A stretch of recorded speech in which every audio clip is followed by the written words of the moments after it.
This week on Inside MMA, Kenny and Boss are joined by a pair of middleweights. Jason Mayhem Miller may be a TV star, but he's a fighter first, and we've got a big rematch right around the corner. Patrick Cote of the UFC talks about his knee injury and when we can expect to see him back in action. Our third guest is a welterweight, Andre Galvao, a jiu-jitsu wizard just starting to make a name for himself in MMA. Fedor Aoki. Watch the exhibition match in its entirety. Our highlights cupboard is definitely not bare. It's filled with a wide variety of tap-outs and knockouts. So stay right there. Inside MMA is next. Welcome Inside MMA. I'm Kenny Rice, joined as always by the breathtaking bully himself, Boss Rutten. I know why they do this breathtaking bully Yes. beatdown. You know, some people might think I'm the the breathtaking bully because of let's face it, right? And they're right, but also because Kenny is a TV nerd. Give me a per diem. Right now. Yeah, I shouldn't mess with this guy. No, I watch the Boss DVDs to protect myself out there in the real world. That's a very smart thing to do. You can buy them on bossrutten.com. Yes, see? See how everything in this show is a segue. Segueing into some guys who are, well, they're bullies, but they're also really talented too, and they get into the ring, and we'll have Sengoku highlights. We'll take a look at the exhibition. Thank goodness it was an exhibition between Fedor and Aoki. Try to figure out what that's all about. And Ron Kruk will take us in his corner this week to talk to Bobby Lashley, who's coming from the pretend world of WWE into the real world of MMA and how all that is going. All right, now let's meet the panel. He returns once again. He is the host of MTV's Bully Beatdown, and he will be in action in a rematch with Jacare coming up soon in Dream 9. Welcome back, Jason Mayhem Miller. Jason. Thank you for welcoming me back. Good to have you back. And we welcome in for the first time Patrick Cote. The last time we saw him, he had that knee injury and coming at a worst possible time in your title fight with Anderson Silva. Welcome in, Patrick. We will talk more about how you're progressing since then. Perhaps you have already seen him in action in Dream 8. Andre Galvao is a Brazilian Jiu-Jitsu champion who is 3-0 in his young MMA career. Welcome in. Oh, thanks. All right, with Jason here and Andre here, we've got a couple of guys that know what goes on when it gets to the ground. I think Jason's won about 60% of his matches that way. Andre, obviously, with that World Championship in Brazilian Jiu-Jitsu. And Patrick is a guy that is known for his striking and has obviously learned the all-around game to compete at the top level of MMA. So, how does it all get started? And Patrick, I want to start with you as the striker, we'll say, out of this panel, to learn the all-around game and to learn more about the ground game. How does that go? Oh, it's going very well. You know, you don't have choice. You know, if you want to have a lot of success in this sport, you have to be well-rounded and no choice. You can't be only a striker or a ground fighter. You have to train seriously. You know, wrestling, jiu-jitsu, Muay Thai, kickboxing, boxing. So you have to train everywhere. Is it tougher being the striker, though, learning the ground game? Some will say it's easier being a wrestler, having that background, or Brazilian Jiu-Jitsu, and learning the striking game. I think it's easier because the fight's starting on my feet. So, you know, I'm a striker. So after that, you know, I just learned a really good takedown defense and, you know, upgrade my jiu-jitsu every day. So. Yeah, plus you're also already known to how to deal with punches. Yeah. You know, I think what you're solely a submission artist, and you try to pull off an armbar and they start stomping you in the face. It's a whole different ballgame if you never had a punch in the face. You can talk about that, Jason. Punches in the face, right? Punch to the face, yeah, good times. That's one of my favorite parts of the fight. I think that, you know, like, I think that if you develop, if you start your young career, you know, doing grappling art, you know what I mean? I think that it's easy to progress into doing, you know, the striking arts too. It's just, you know, a matter of how much time you're going to put in the gym, you know what I mean, and how hard you're going to work to develop that aspect of the game. I mean, we're all athletes sitting here, and we're all going to try to develop whatever part of our game that is weak. So, you know what I mean, depending on what that is for you, when you're a young fighter, you know, by the time you get old as hell like us, you know how to do everything. Andre, you're a kid in the MMA world. Yeah, I mean, you've had 3 professional fights. You've won them all, and we'll show a little highlights later on of the Alessio victory, your last time out. Yeah, cool. But what's it like for you to make that Brazilian Jiu-Jitsu? Is that just a natural transition on into the full MMA game? It's not the same fight, you know. Everybody think it's the same fight, but it's not the same, you know. You need to train hard, you need to train everything, you know. You need to improve to learn, like, boxing, Muay Thai, like Patrick told about that, you know. So you need to get a complete fight, you know. So it's pretty hard, but I wish to make myself like a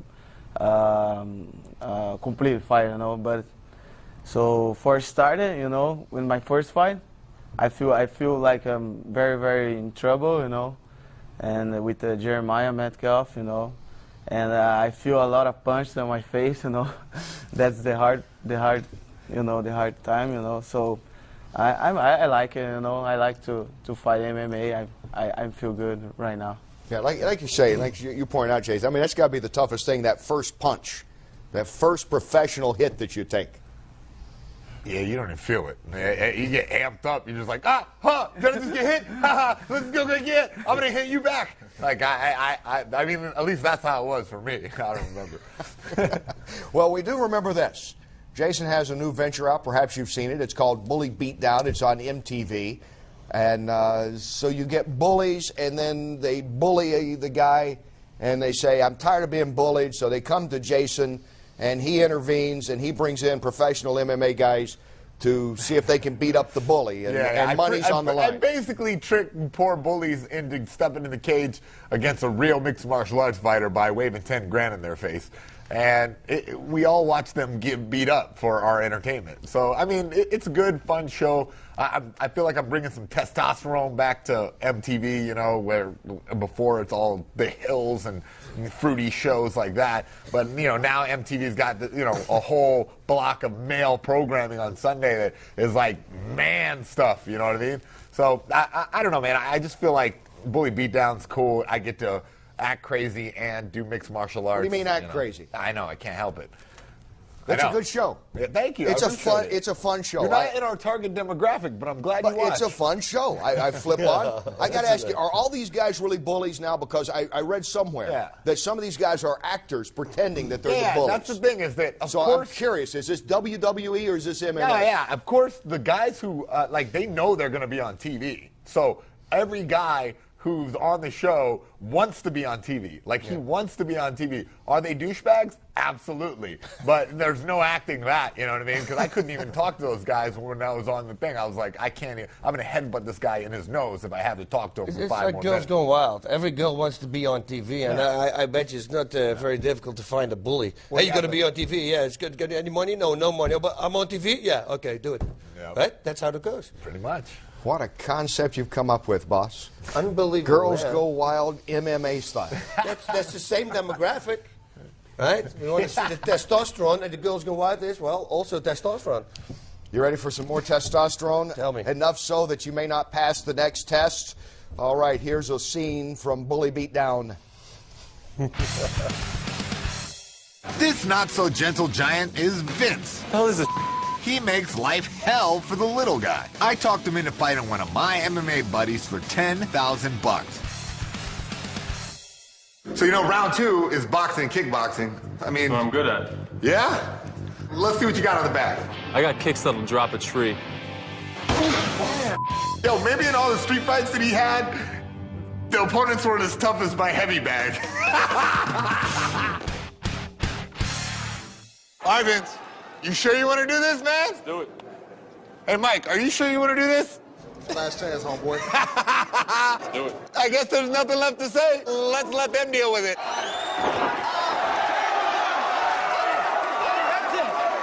Oh, wow. Oh, I think he broke his clavicle. Let's redistribute some wealth.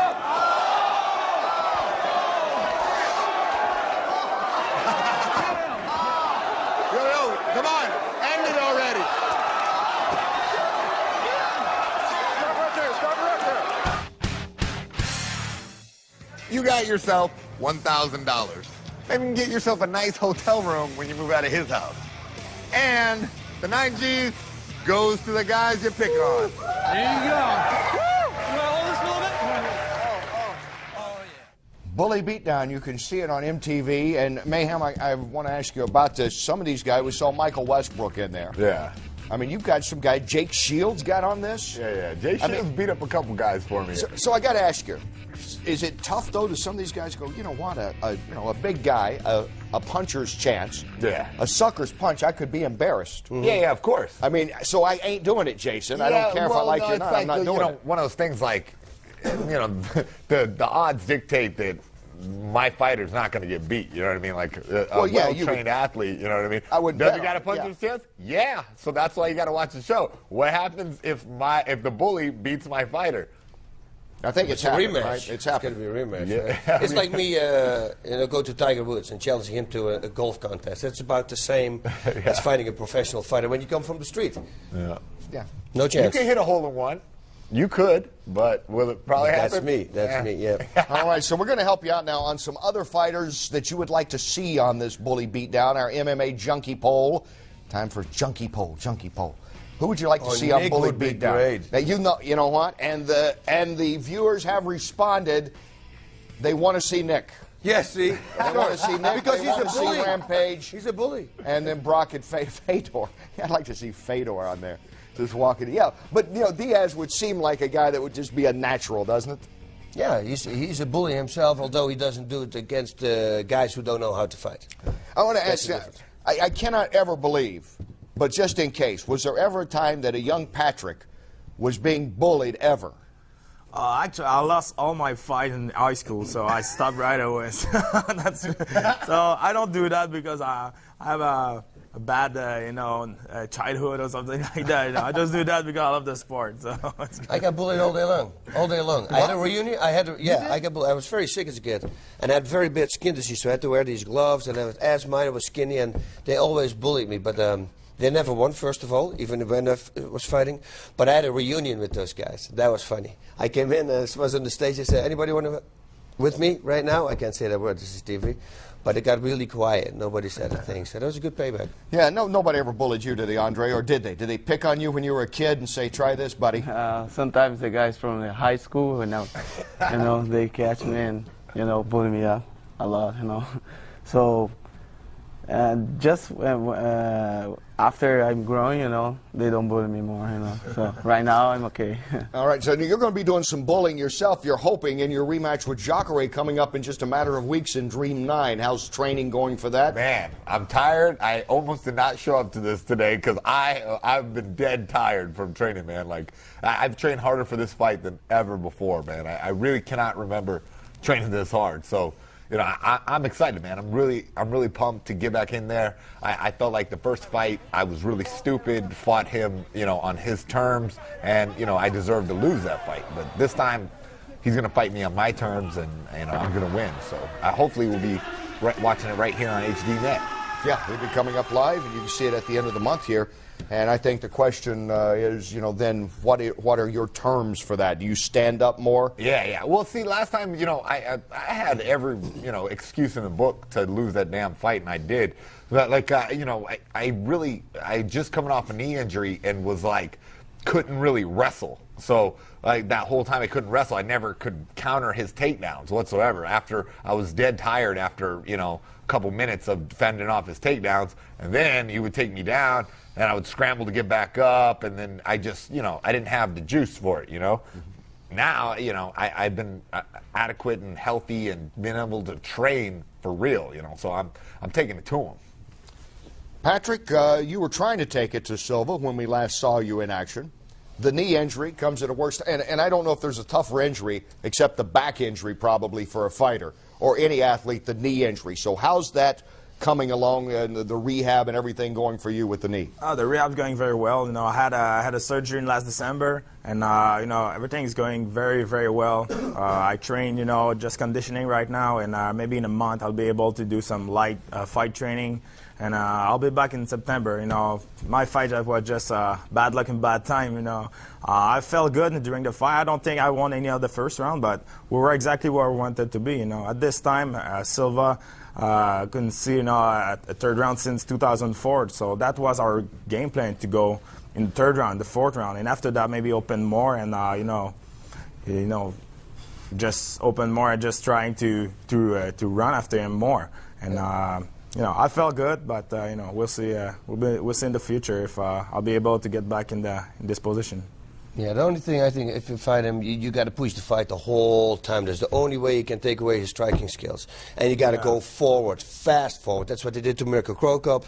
You know, once they start realizing, okay, let's, you know, just push the fight. Nobody can box or fight, strike when he's walking back. It's very hard to do. Yeah, he has incredible footwork. He stand, you know, he's tall, and you know, he don't stand like a boxer. You know, he's straight. So, and he has a good footwork too. He's really hard to catch. And I try to go all the time forward, not, you know, running after him, but I try to chase him. You know, I tried to be smart. You know, I didn't want it to go like Chris Lieben did. You know, just trying to take his head off. I wanted to stay in my game plan, and but you know, he's an incredible fighter, and he wasn't there every time I tried to hit him. So next time, you know, that's not going to be a surprise. And the hardest part, it's you can't find a guy like that to train. You know, he's like one of a kind. You know, so it's really hard to prepare for a guy like that. And all through this, Andre has been nodding because you see Silva all the time up close in training there. He is kind of a freak of nature, it would appear. Yeah, he's crazy. You know, he's so good, you know. Look, my eye, he kicked me in the last train, you know. So he works with the foot a lot, you know. It's hard to take him down, you know. I'm from jiu-jitsu, you know. When we fight on the ground, he has a good skills, you know, good escapes. He's improved a lot, and he knows how to be the guy on the ground, you know. He got the positions, you know. He's very, very smart fighter. You know? Let's take a look at Andre in action. This was his second professional fight, and it took place live here on HDNet. Action from Dream 8, taking on the veteran fighter in John Alessio. And here's the action there, and quickly, Andre, you did what you wanted to do. You got him to the ground, and you go to work. But I try to surprise him a little bit with my game standing, you know, my stand-up game. I just think about taking down, you know. He put in his mind like, oh, he's going to try to take me down. I just want to train the drills for escape, you know, like the defense. And then I pull in the guard, you know, and surprise him. Maybe he don't think about that, you know. When I put him in a half guard, he looks like in trouble, you know. He don't know how to do. I just think about Anderson told me when I got the guy on the ground, try beat a little bit the guy, you know, try punch him, you know, to the guy feel a little in trouble, and then you catch him. And you move on in the tournament, and then you're going to come to Strikeforce later on. I signed like 5 fights. You know, if I win the tournament, you know, maybe after 2 or 3 fights, I can fight for the belt too in the Strikeforce. A little controversy in Strikeforce too, which is always good. That means it is getting big. Ron will talk about that in a few moments. Right now, let's talk about Sengoku. You saw the action live here on HDNet, and here's the way it looked as we go to Tokyo. This is the Featherweight Grand Prix, and here we've got Chan Sung Jung, and he is taking on Masanori Kanehara. This was a good fight. I really liked this fight. It went back and forth the whole time. I'm not going to say who I thought won because otherwise I give it away. Kanehara in the yellow trunks. This was a good thing to do. Put his head in between so he's got his punch can travel longer, more effective. Jung came in here with a 6-0 record and is willing to stand and exchange. Yeah, they show everything that Kanehara is doing right now. Jung did very good too. I thought at the end, I think, you know, I would have given it to Jung. Kanehara wins unanimous decision to advance on. Now the other Featherweight Grand Prix bout. Nam Fan coming in with a 15-5-0 record. Michihiro Omagawa 5-7-1. Omagawa in the purple trunks. Everybody thought that he was going to be wiped away in the first fight already, and he's doing really, really well.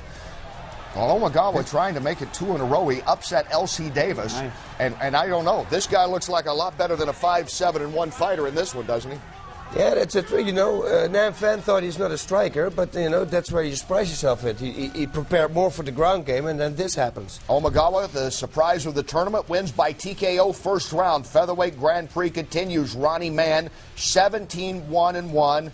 Hatsu Hioki, 18-3-2. I'm so impressed with Hioki. Man, watch, he's so slick. Very good submissions. And now it becomes Yeah, Aoki's here we game. go. Thank you very much. Triangle coming up. He set it up himself. Triangle sinking in. Yeah, this is fun. Pretty good, isn't it, Jason? Oh yeah, good stuff right there. This is the time for fighting on American rules, so you can elbow him in the head instead of punch.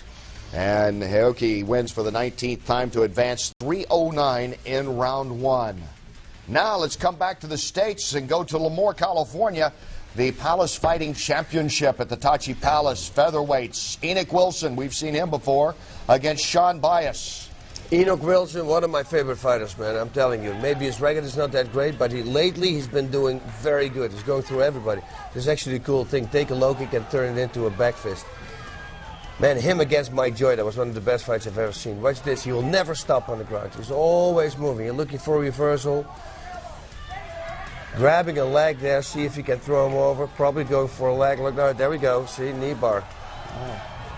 Does he finish?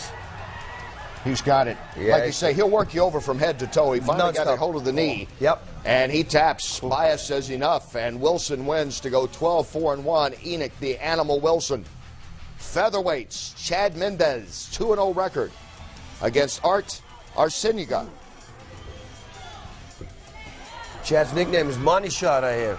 Uriah Faber in the corner here. Let's see. Well, he's already doing a little bit of ground and pound action here. Yeah. Faber in the corner of Mendez. Yep. Mendez is doing really good. Arseniga in the black trunks. Whoa. Begins to keep getting stronger now as this fight goes along, and then he's taken back down. Oh, now Mendez is back in control. It goes like this, on and on. That's always cool if you have enough energy after a fight to still do that. And Chad Mendez did. He goes 3-0 in his career. That was pretty impressive stuff, wasn't it? Very impressive. Remember that thing we did in Sacramento? We had a whole event, an amateur event. And Uriah helped me out a lot, and he brought in a lot of fighters. And I think each and every one of them won. They're good fighters. Good career ahead for Uriah, possibly outside the ring then. Did a nice job coaching so far. All right, there's still more to talk about. That's why each week at this time we go to the news cage and find out the latest from Ron Kruk.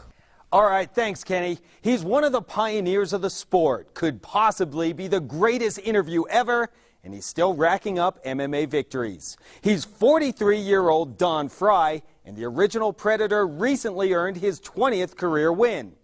At Shark Fight 4 in Lubbock, Texas, Fry took on judoka Rich Moss, who wasted little time getting in Fry's face. Some jackass in Japan started that crap with me about 5 years ago, and everybody since then seems like when it comes time to doing the introduction, they got to put their nose in my nose, and so I'm getting pretty tired of it. Early in the first round, Fry transitioned into a fight-ending rear naked choke and then possibly held it a little longer to teach Moss a lesson that it's not wise to get in Don Fry's grill. It was Fry's 4th win in 6 fights. You're a great judo fighter, and you know, lucky for me, he said fight me in this, but now if I'm going to be a man, I owe him a judo fight, you know? And so that's what's next. I got to put my pajamas on and meet him in a tournament somewhere. Also in action was Tough alum Jesse Taylor, who submitted Eric Davila by RNC for his 5th straight win.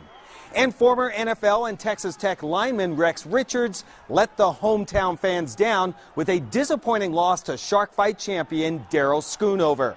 Recently cutting close to 100 pounds to get to heavyweight status, the weight loss clearly affected the exhausted Richards as Schoonover finished him with strikes in the 4th round. Moving on to the Bellator Fighting Championship's 5th event, which was highlighted by the lightweight semifinal tournament bouts. Toby Amata was the underdog coming into his fight with Jorge Masvidal. And early on, it looked like Masvidal would easily cruise into the finals.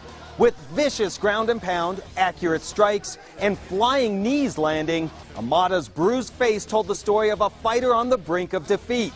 However, the gutsy Amata was able to lock in the rarely seen inverted triangle choke and pulled off what could be the submission of the year.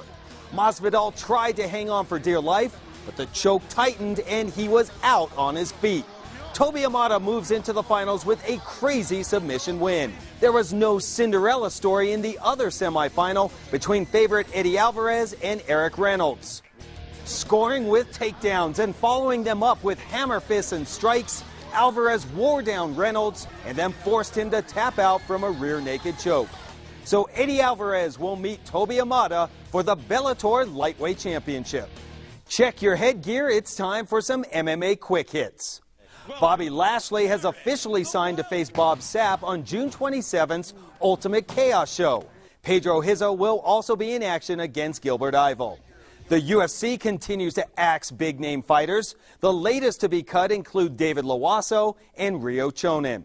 And despite Dana White saying, quote, "We want guys like Jason in the UFC," veteran Jason McDonald was cut anyway. Matt Hughes and Matt Serra were supposed to fight after their stint as coaches on The Ultimate Fighter in 2007. The two have been talking trash about each other ever since and will finally settle their differences in the Octagon May 23rd at UFC 98. The always opinionated Matt the Terror Serra talks about the fight. No, I do not like the guy. I respect his fighting ability. I know what he's really good at. I'm studying a ton of tapes. I got a lot of stunt doubles that are like Matt Hughes clones. I predict myself winning. That's it. And that's any. And as far as what I'm going to win with, we'll see what happens, man. I got new tricks. I got new stuff in the arsenal, both upstairs, downstairs, and I believe I'm going to be a more evolved fighter than Matt Hughes will be. And finally, following his TKO loss to Scott Smith, Benji Radek has appealed his defeat to the California State Athletic Commission. Radek told Inside MMA why he felt this move was necessary. I wanted to review the tape and see what happened, and I did. I went home and watched it several times, and when I did, I got hit, and as soon as I hit the ground, I was reacting and defending myself, and standing up. So, it was kind of a bad stoppage in my mind. So that's all I'm contesting is a bad stoppage. Guys, Radek is hopeful the commission rules the fight a no contest and would like to get a rematch with Scott Smith. Back to you. Thanks, Ron. Boss, you were there in the corner. Radek has told us now why he is going to appealing this loss to Scott Smith. I mean, is it a little too late? I think, first of all, it's still too late. What also happened is he got taken down and he got hit in the back of the head. But, it's unintentional. So the referee's not going to do it. What's going to happen is, what happens is, if a fighter turns his back to his opponent and his opponent just rocked him, the referee steps in because he wants to take care of his fighter. And I've never, ever seen a fight been overturned to the other person. So I don't think it's going to happen. I wish him luck, but it's a hard thing. All right. Yeah, we'll see. We'll keep you posted on that. And when we come back, we'll have highlights. Yeah, there were some of Fedor and Aoki and a few opinions about that when we come back. More Inside MMA. Stay with us. Still ahead on Inside MMA, the panel talks about having fans all over the world. In Crux Corner, Ron sits down for part one of his interview with Bobby Lashley. All that and more when Inside MMA returns. Inside MMA, brought to you by Mickey's. When fighting is on, Mickey should be on hand. Keep a six-pack close, just to be safe. There it goes.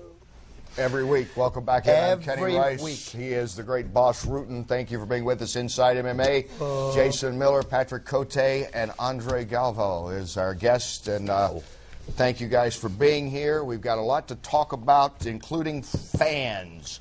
Fans right now from all over. We have Patrick from Canada, Andre from Brazil, Jason from fighting all over the United States and all over the world. Of course, Boss became a legend in Japan before coming on here to be a UFC champ. So of the fandom around the world right now, and I guess everybody can debate who has the most passionate.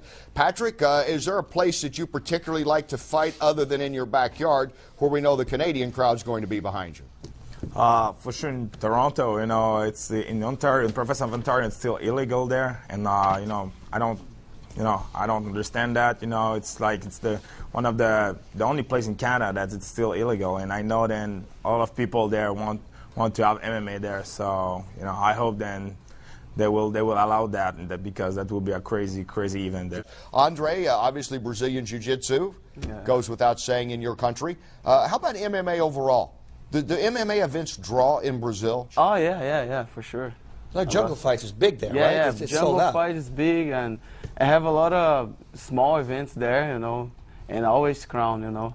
I have a friend, he make a small event, you know, in a small city, but he put a lot of people inside. Is it sold out all the time? Yeah, all the time. All the time? Wow, it's like soccer there then also. Yeah. Same as in Holland. And they have a one TV show like here, like this kind of TV show, and they show a lot about that kind of. Join does that, eh? Yeah, Join. George Brazil, we call him. Yeah, the Premier Combat. He's a funny guy. Yeah. I like him a lot. Yeah, just curious, because, you know, here in the States, there's a lot of places. You fought in a lot of venues here, and, you know, sometimes you get 2,000 or 3,000. Sometimes you get 8,000, 9,000.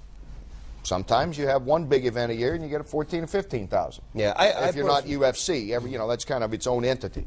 Yeah. Personally, I like Japan because there they understand that you're actually the professional fighter and they don't tell you what to do.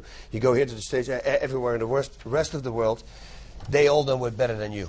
And people are screaming headlock, leg lock, armbar at the same time in impossible situations that those submissions are hard to pull off. It's unbelievable. And they keep on. I heard a guy one time, put your chin in his eye. Where does that come from?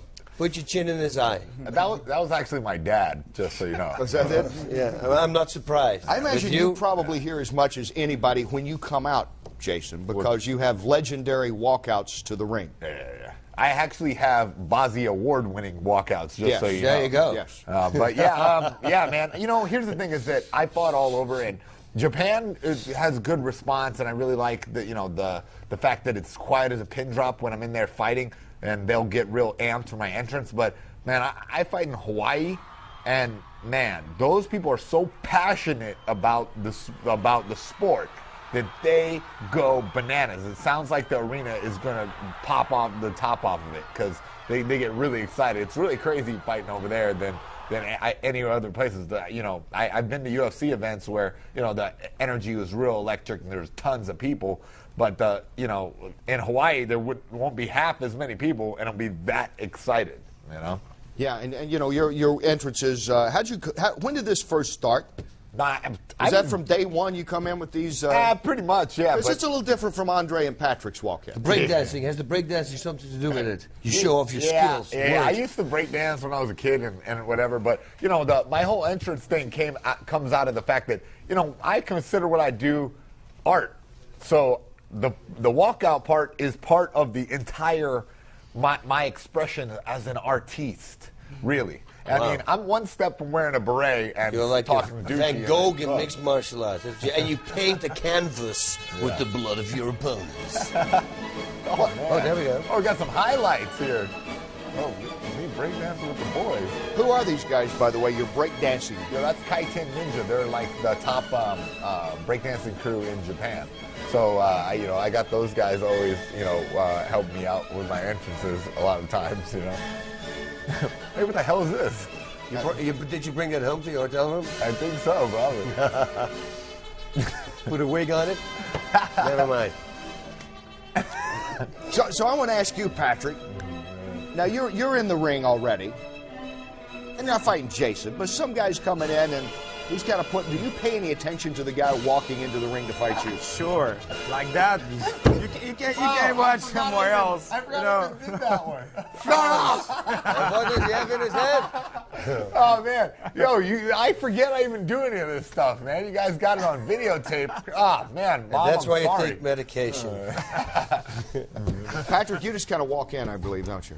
Oh, wait, sorry? You just kind of walk in. Yeah, I did once when I fought the Chris Lieben. I did an entrance with Hulk Fisk, but that's the only one. I remember that actually. I was like, oh, look at Cote showing off some Hulk Fisk. Andre, you just kind of show up too, don't you? Yeah, and the last fight I danced a little bit. Yeah. They make you over. Capoeira. You should do capoeira a little bit. Bring capoeira. Yeah, do that in there. That always looks good, doesn't it? That's cool. Capoeira always looks good. I watched the thing on YouTube. Did you see the guy who with the 3 capoeira, the last one he hit the guy? Oh, yeah. Man, with the heel, that's he went down. That's a good YouTube clip right there. That's quality. Yeah. Google that one. And the real key, isn't it? And the real key for any entrance, and we know they love them probably in Japan more than anywhere else. Yep. But the real key is, win fights and be respected as a fighter. Yeah. And Mayhem has done that. Yeah. But I'm just saying, we have seen guys that try to copy and they have great entrances and then no game once they get in the ring. Listen, trust me, I've lost a fight after a great entrance, and I'm like, wow, Well, I look like a total douchebag now. I look like an idiot because I just did all this thing, and I went out there and got beat. Not like in Japan, it doesn't matter. If you just fight your heart out, you always win in Japan. You don't have that in the rest of the world. Yeah. You get beat. I had this guy one time, he went, it was in Canada, and he came up with the angels of death around him. They were capes, and I mean, it was like almost breathing like Darth Vader. And my friend looks at me, he says, he better be good. And he got dropped, I mean, in 6 seconds. And you've never seen a knockout like that. This guy was out. Like, I mean, 5 minutes out.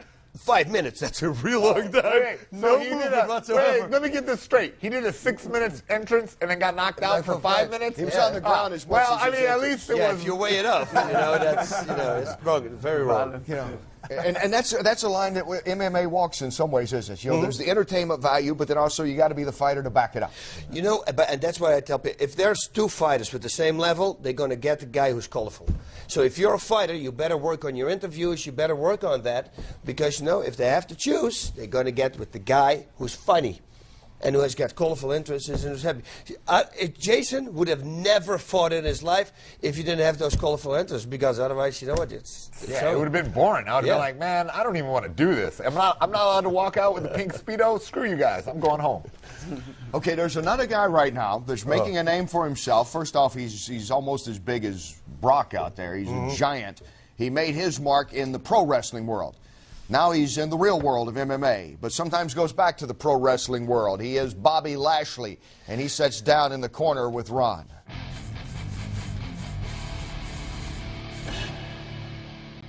I interviewed Brock Lesnar a couple weeks ago, and he told me that the most difficult part of transitioning into mixed martial arts has been finding good people to train with. In your opinion, what do you think has been the toughest part of starting your mixed martial arts career? I believe the same. I would agree with him, especially being a heavyweight.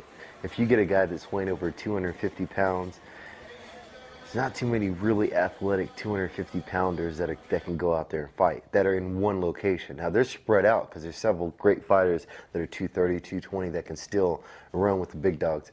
But in one place, it's hard. Bobby, let's talk about your prior life. You had a very successful run in the WWE. Ultimately, why did you leave professional wrestling? That's a million-dollar question. It would probably cost me $1 million to answer that question. I was dealing, you know, you could always say I was dealing with some stuff in the WWE. I had that desire to fight. You know, I wrestled for 18 years. I accomplished a tremendous amount in amateur wrestling. And there was a time in the WWE where I kind of where I had an injury. I took some time off, and I had some time to kind of look back at my career and what I wanted to do. And I always say, you know, you only live once. I was in a bank robbery and it was almost taken away from me. You know, I almost got shot in the back of the head, and I told myself at that point in time that I'm going to do what I want to do when I want to do it. And I mean, there's going to be a lot of people out there that are going to criticize me for taking the jump into MMA, and they're going to want to see me fail. But you only live once, man. If you have an opportunity to go out there and fight. You know, my next adventure is going to be going into golfing. I'm going to do it. I'm going to do everything, man. You live once. So right now, all my focus is on MMA, and I'd like to be a champion in one of these organizations. That's my goal. You recently made an appearance on a TNA pay-per-view pro wrestling event. What's going on there? Do you have a deal with them as well? I took a lot of flack for making that one appearance, but I'm going to respond to that. And all they're trying to do is just give me an opportunity to make money while I'm still fighting, and then kind of put their brand behind me. Whether or not we sign the deal, we haven't signed the deal yet, because we want to see how it's going to work with my schedule, if it's going to take up too much time. Even though it's only 4 days a month, they're still traveling and being away from my training camp and everything. So we're going to see how it works. There was some negative feedback after your appearance on TNA. Do you think there's a conflict participating in pro wrestling as well as doing mixed martial arts? I don't think it is at all. I personally wouldn't have a wrestling match before a fight. I wouldn't do it even a couple weeks before a fight. I wouldn't do that because there's still a risk of injury. The MMA community hated the fact that I went to professional wrestling, but professional wrestling, they love the fact that I went to MMA. There's got to be a bond there. There's got to be a break there. Did you see the movie The Wrestler, and if so, what did you think?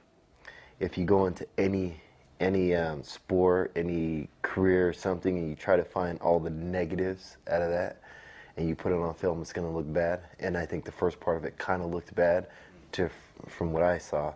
But I didn't see the rest of the movie, so I can't really say too much from it. I enjoyed wrestling, and if I could have done it over again, I would have still went back into wrestling. I enjoy wrestling. It's probably the funnest thing you can do. You had a very successful collegiate wrestling career. How has it been to learn the other aspects of mixed martial arts? Wrestling is my background, and you know, they always say go to your strengths, go to what you know when it goes to a situation like that when you get in a match. You know, so I can always take somebody down and work on the ground, lay and pray, as most of the hardcore MMA fans would say. But I've been working on my stand-up a lot, and I enjoy my stand-up. I mean, I believe that's where you really make your money. Everybody wants to come and see a good fight, but everybody wants to see that knockout. Bobby, as we wrap up, tell us, what are your goals for 2009? My goals for 2009 are to continue to learn. I mean, I want to be very, very comfortable. I would like to be able to win a match in every fashion, and since I've already got the decision in there, which I wanted that to be the last one, my next one is submission and knockout. So I'd like to get every facet of it. I mean, I had a TKO, I want a knockout, I want a decision, and I want a submission, and I want to at least get a good, I'd like to say 6 matches under my belt. So coming into 2010, I'd like to be 6-0. More with Bobby Lashley next week. You think of Brock Lesnar, not just because of the size, but also coming out of the wrestling background to the pro wrestling to the MMA. And they're 2 big guys. And Shane Carwin's a big guy, and Cain Velasquez. In other words, there's a lot of big athletic guys now on the scene, kind of the new wave of MMA heavyweights. Yeah, and you know what? I like it because they train really hard. Lashley's undefeated now. He's doing a great job. Brock Lesnar is doing a great job. I like those guys. And Lashley, that he could pull that deal off, that he can still do pro wrestling, good for him, because that's a hard thing to pull off. He said in his interview with Ron, though, that there are some in the MMA community, you know, some of the loyal fans to MMA that weren't happy that he bounces back and forth. Why do you think so? I have no clue. Well, I mean, this actually, if he wins in MMA, it legits the sport of pro wrestling more, I guess. People are going to think, oh, hey, that's real. I think that might be the key. It only helps. I think most MMA fans are whiny morons. I think that it's just like they're hating on this guy because he comes from pro wrestling, which is fake, and mixed martial arts is real. Well, I mean, the thing is that the guy is a good athlete and can learn to really fight. It doesn't take any legitimacy from mixed martial arts. It just say, hey, this big athlete wants to do another sport. If he can do it, then he can do it. Now, are you speaking for all fans of MMA or just a piece of those fans? Yeah, no, a healthy chunk of MMA fans are morons. They got stupid chains and flames on the shirt. They're yelling, stick your chin in your eye during the fight. I mean, yo. That was your dad. That was your dad. Yeah, okay. But Dad, I'm sorry. But, you know, I don't know. It's just like one of those things like, you know, there's some dumb people out there who get all hurt that Brock Lesnar is now the UFC heavyweight champion. For, you know, can he stay on top? We shall see. But at the same time, he earned it and he made it happen. It's you know, I appreciate there's a hardcore fan base out there, as you know, Patrick. The guys coming from other sports or coming from pro wrestling, if they came into your world, you know, forget Lashley, somebody else comes in and says, I want to fight you, will you consider fighting him? Yeah, like you said, you know, if the guy trained and he's serious about the training, serious about the sport, you know, let's do this. You know, it's not like you know, I don't like the other sport. I don't want, you know, nobody is coming in my sport. You know, it's like if the guy's serious and you know, it's like, yeah, exactly. And isn't that the whole key? If they make an effort, if they come in and don't treat the sport as if it is a farce. Yeah, plus also I'm in decent shape so I can fight MMA. Yeah. You know, I hit a few guys. Remember, we had Herschel Walker on the show, the former Heisman Trophy winner, who I thought was great, talking about why he wasn't going to rush in to fight MMA because he had too much respect for the sport, even though he has a background in martial arts. Yep. He knew that you had to learn. Jose Canseco, a little differently. I think he thinks it's going to be easy as he gets ready for Hungman Choi. Maybe he's got serious. Boz, I'm a heavyweight, but, you know, I float like a bee and stings like a bee. And, you know, in his first match, he didn't really work. But the pro wrestlers, I think they got a lot of pressure. Yeah. I think the people come to the pro wrestlers and they say, listen, it's pro wrestling, it's fake. And then so Brock Lesnar says, oh, yeah, really? I'm going to show you. And that's what Bobby Lashley do. That's what I think. Yeah. Well, they have a script, but they're great athletes. They're great athletes. You know, I've known Randy Macho Man Savage for years. These guys are tremendous athletes. but they have a nice script. Yeah. They know who's going to win in the second friends round. with Macho Man Savage? Yeah. Can I touch you? Yeah. Give it up, man. Yeah, the Macho Man, who's tremendous. These guys are doing backflips, but like I asked Bobby Lashley, I said, does it get different when in the second round? Hey, I don't know exactly why, but I got to keep fighting. What's the script? Wait, it didn't say 34 seconds in that Vince comes out and pats me on the back. All right, now. They do enjoy, let's see, somewhere off the beaten path, a little eclectic perhaps, the Japanese fans. Throw something a little different at them. Like Fedor Emelianenko taking on Shinya Aoki in a grappling exhibition that happened during the M1 Challenge in Tokyo last week. For whatever reason, there is the tale of the tape. It would appear to be a weight advantage there for Fedor. In this, no strikes allowed. It is 1 5-minute round, and Fedor has expressed that he respects Aoki. Both of these guys have whamma belts, and so even though they're not going to strike, they're going to dance around here a little bit, and this is the way it happened. So I don't think this is absolutely the worst thing. I don't know. It's kind of fun, I guess. I don't know. Wow, what a surprise, Fedor with the takedown. That's right.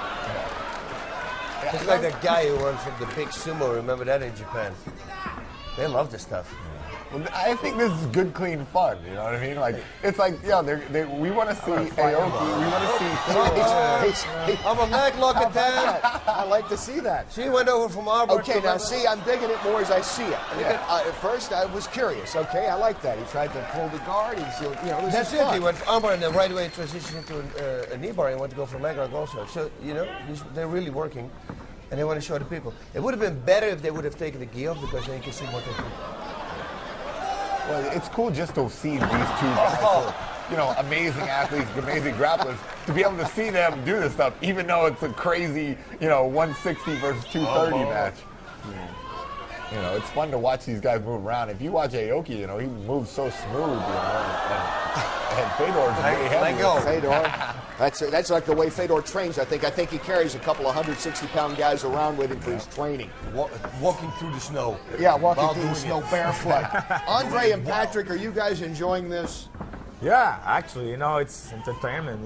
It's like it sells. It's good, especially I don't think you can do that in America, but in Japan for sure. Yeah, I like it. I like because it's a big guy against a small guy. Yeah. That's funny. Well, then you got to go to Dream. You're going to get Musashi against Mark Hunt. What about that? It's going to be fun. Sokuchu against Jan Noort. He's also like 350 pounds. Or Minowa against Bob Sapp. Oh, man. Is that happening? Oh, yeah, it's going to happen. I need to read more.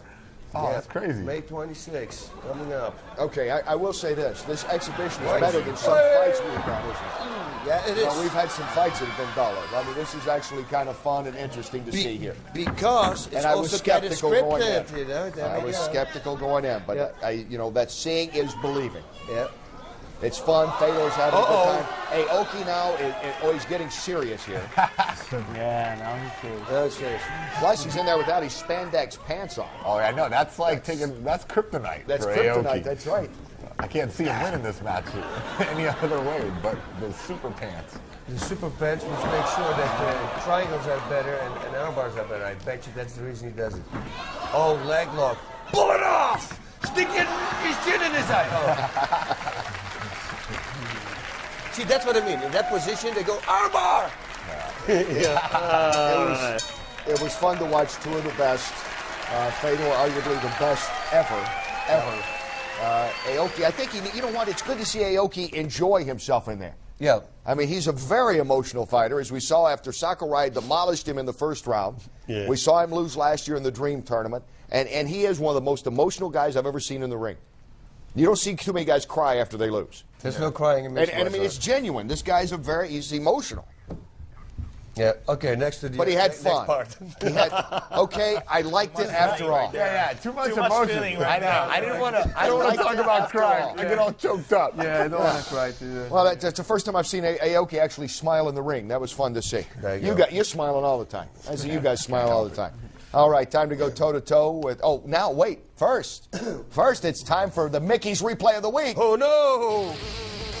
Wow. Oh, what are we How going could to I get? forget that, boss? Yeah, I have no clue, Let's go back Kenny. to Japan and Sengoku to see the action here. Oh, that's Sandro against Nick Davis. Look at this. Right uppercut lead. Look at this. Doing.